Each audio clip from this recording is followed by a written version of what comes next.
I am a owner of a small e-commerce company. We're going to do about $1 million top line this year, and that's just with myself and 2 virtual assistants. I'm trying to move past the treadmill operator phase. How do I correctly manage cash flow so that I can both start to pay myself and hire my first employees?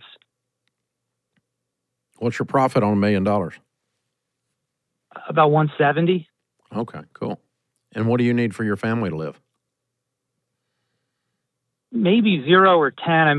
This is my side job, and my wife works full time, and we're all the way on to baby step 6 personally. And what do you make at your main job? About 80. Wow. What are you paying the virtual assistants? About $1,500 a month. They're international. Each? Yes. So $3,000 a month. If you hire someone, is it to replace them, or what are you doing? No, sir. They'd be in charge of buying the inventory for me, which takes up maybe 80% of my time. It'd be a totally different job. Okay. What's it take to hire them? In terms of dollars? Mm-hmm. Probably 60 to 70. Okay, so you only make 110. Exactly. Or you only make 100, that you don't need anyway. I'm just nervous to do it, going from the treadmill operator to the Pathfinder, letting go of the reins a bit. Okay, that's different than can I afford it? But that's also with paying myself 0. No, it's not. You make 170 profit. Yes, sir. Pay someone 70, you make 100 profit. Paying yourself 100. Is there a ratio or a percentage that you would recommend how much you pay yourself versus how much you keep in the business to keep growing it? No, not at this stage. It's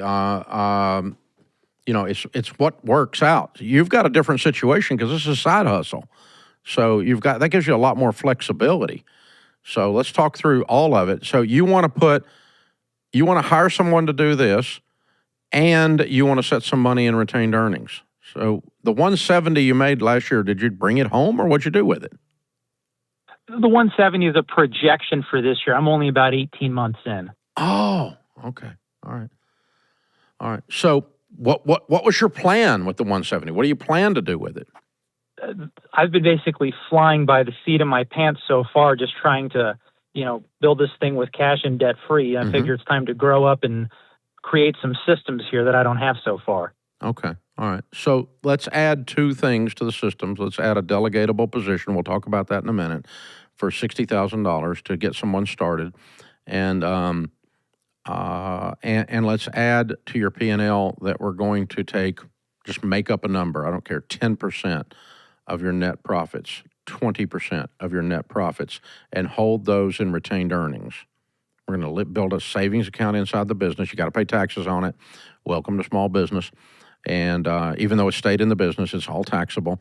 So we're going to pile up 20% or 10%. So we're going to put $20,000 away out of 170. I'm going to make up a number, okay? And so every time I make a profit, I'm going to put this percentage add to retained earnings. So retained earnings is systematically growing. And I'm going to hire somebody for $60K to do this. So that's 2 things that are building systems to move you up and out of treadmill, because you've now got a delegatable situation and you're building a financial system that allows you to grow and create some sustainability in case there's a bump in the road. Okay? Now, then let's go over to the $60K guy or gal. You bring them in. Number 1, we don't hire them and walk away and hope they figure it out. We're going to stay in their back pocket for 6 months, teaching them every single minute detail of exactly what you do, because what they do is the only revenue generator of this whole stinking thing, and if they do it wrong, they're going to screw up the whole business. And I'm going to tell them that. I'm going to tell them that over and over. This is really important that you get this. Because if you don't get this, we're not going to be able to work together, because the whole reason for you being here is to take this over, but you have to do it right. And so I'm going to train you. And it's going to feel like micromanaging, but it's not micromanaging, it's training. Until you prove you can do it. As you prove you can do it, I will lengthen the rope of freedom and give you more and more rope, more and more room, more and more things to do without me looking over your shoulder. But I'm going to have to see you do it many, many, many, many times before I'm going to be comfortable giving you the keys to the kingdom, baby. Fantastic. And you just talk and talk and talk and talk. And so, in other words, they're really not going to produce any results that you wouldn't have produced by yourself in the first 6 months because you're going to be sitting in their lap anyway. You got it? Yes, sir, I do. There's no relief. You can't just hire someone and go, poof, sprinkle some unicorn dust on them and they go do their job. It doesn't work that way. So you've got to teach them not only how to do the job, but how to do the job the way you want it done. And they have to ask WWSD, what would Scott do? What would Scott do? What would Scott do? In this situation, what would Scott do? And if once they know the answer to 98% of those, you'll never have to do it again. You can delegate to someone easily when you trust their competency and their integrity, and the only way a sane person can trust someone's competency and integrity is by hanging out with them and observing them. Makes sense to me. Yeah. So then you've got somebody that's solid, and they become a key player in your business, and you have moved officially from treadmill to Pathfinder at that point. And because that's the thing to do. You're not the only revenue producer and the only producer of whatever. So yeah, and honestly, I'm going to pay them 60 and I'm going to pay them some spiffs of some kind that, okay, we're currently doing $1 million. If we do $1.5 million, I'm going to give you a $20,000 bonus. I like that. And I'll just go ahead and put that in writing in your deal. And then we'll rework it next year, and we're going to do this together. We're figuring this out together. But I'm willing to share with you if you add value to this place, if you make it bigger than it was before you came. And if you do that, yeah, I'll share with you. If you kill something and drag it home, I'll split it up. You can have some and I'll have some. I mean, that's okay. I don't need all these dollars. What I need is progression and growth. And when I get that, then I'm getting an ROI on my team member. That payroll is actually creating a return on investment.